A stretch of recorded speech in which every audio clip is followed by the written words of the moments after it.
याद रखना, दुनिया के अंदर विकसित वही हुआ है जिसने अपने बल पर, अपने दम पर अपनी कार्य योजना तैयार की और आगे बढ़ पड़ा। गुलामी की मानसिकता को लेकर के कोई समाज स्वावलंबी नहीं हो सकता है, आत्मनिर्भर नहीं हो सकता है। आत्मनिर्भरता के लिए गुलामी की मानसिकता को दूर करना, साथ साथ अपनी विरासत पर गौरव की अनुभूति करना। भारत क्यों पिछड़ा था? ऐसा नहीं कि भारत के पास ये सब कुछ नहीं था जो विकसित होने के लिए न हो, पर सब कुछ था। भारत, बहनों और भाइयों, आज से 2000 वर्ष पहले तक पूरी दुनिया की जितनी अर्थव्यवस्था थी, जितना धन धान्य वैभव और समृद्धि दुनिया के अंदर थी, उनमें से 44% हिस्सेदारी केवल भारत की थी। केवल भारत की, केवल भारत की थी। भारत में तब तक्षशिला दुनिया का सबसे प्राचीन विश्वविद्यालय भी था और बृहत्तर भारत का हिस्सा था। दुर्भाग्य से पाकिस्तान में चला गया।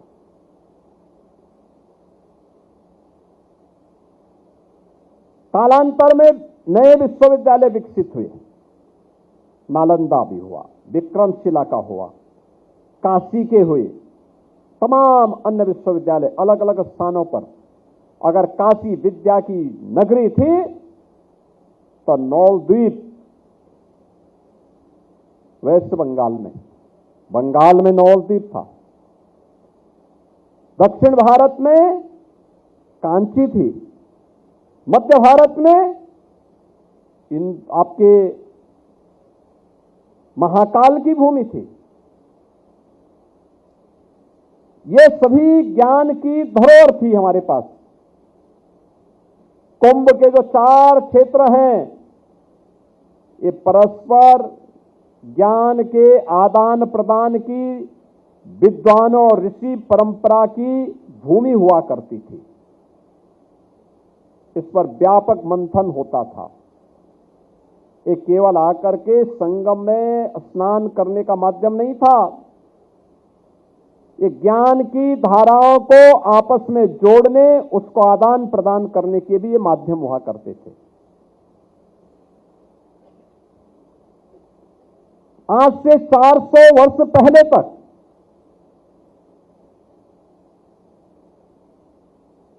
विश्व अर्थव्यवस्था में भारत की हिस्सेदारी, तमाम लूट खसोट के बावजूद, आक्रमणों के बावजूद, भारत की हिस्सेदारी 24% तक थी।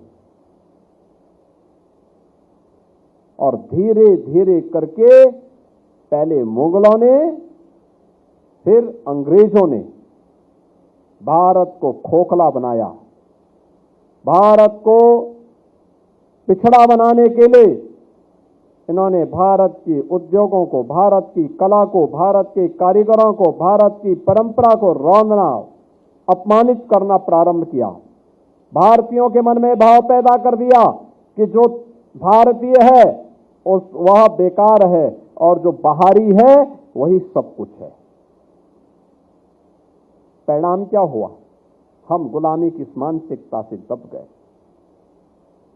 हमें बताया गया कि जो कुछ भी वो लेकर आए वो अच्छा है और जो भारत का है वो बुरा है।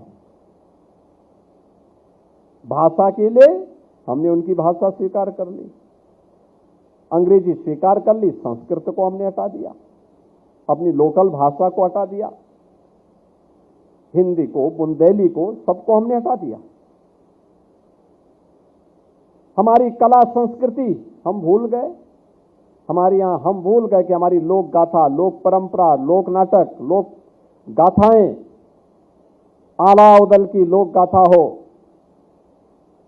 लोक परंपराएं हो, इसके पीछे परंपरा थी, इसके पीछे इतिहास छुपा हुआ था। ये हमारे पूर्वजों की ख्याति थी। हमने उसको भूल करके अपने पॉप के पीछे भाग गए, वेस्टर्न कल्चर के पीछे भाग गए। अपने परंपरागत वाद्य को हमने छोड़ दिया, हम विदेशियों के पीछे भाग गए। हमने, आप देखो ना, ओरछा का नाम मैंने क्यों लिया? ओरछा के राजा राम, याद करिए, जब ये देश गुलाम था, मध्यकाल में संत तुलसीदास जी ने भारतवासियों का आह्वान किया था। तुलसीदास जी को बहुत बार ऑफर मिला कि अकबर के दरबार में आप भी जाइए, आपको भी सम्मान मिल जाएगा, आप भी नवरत्नों में सम्मानित हो जाएंगे। उन्होंने कहा, अकबर कौन है? तो उनसे कहा गया ये बादशाह है। उन्होंने कहा, बादशाह क्या होते हैं? कहा, राजा। उन्होंने कहा, नहीं भाई, मेरा तो एक ही राजा है। उन्होंने रामलीलाओं को शुरुआत की थी, कहा था, बोलो राजा रामचंद्र की। और आप सोचो, ओरछा में भगवान राम राजा के रूप में विराजमान आज भी है।